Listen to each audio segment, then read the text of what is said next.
property series, guys. This is Kiambu Ruiru sub-county, guys, in Kenya, Africa.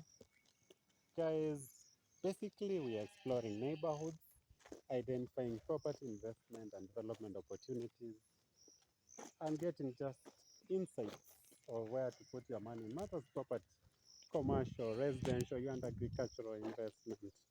This is the series for you.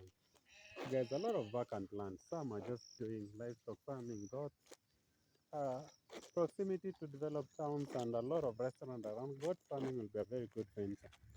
Hardware business, owing to the fact that these are developing area, a lot of residential development, people are doing a lot of commercial real estate, guys doing residential apartments, hardware, timber, cement, very good venture, guys. As you can see, transport is well